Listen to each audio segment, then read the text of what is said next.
আমার কথা যে সকল ভাইয়েরা বোনেরা সারা দেশে শুনছেন, যারা নবীর আশেকান, রসুলের আশেকান, যারা জীবনকে সুন্দরভাবে যারা চর্চা করছেন, মানুষের সঙ্গে শান্তি এবং সৌহার্দ্যপূর্ণ সম্পর্ক তৈরি করার জন্য, চর্চা করার জন্য যারা তাদের সারা জীবন ব্যয় করেছেন, আশা করি তারা আমার কথা শুনবেন এবং আমাদের ডাকে সাড়া দেবে।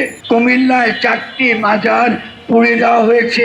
যদি আপনারা একত্রিত না হন, যদি আপনারা সংগঠিত না হন, কয়দিন পরে আপনাদেরও মাজার যত বড়ই হোক না কেন, যত বড় পীরের মাজার হোক আর যত বড় মাজারই হোক, আপনারা এটাকে রক্ষা করতে পারবেন না।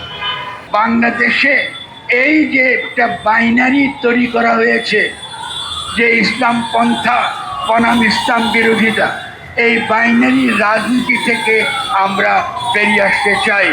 আমাদের দরকার ঐক্য, আমাদের দরকার সংহতি, এবং ঐক্য এবং সংহতির ভিত্তিতে আমরা একটা নতুন বাংলাদেশ গঠন করতে চাই।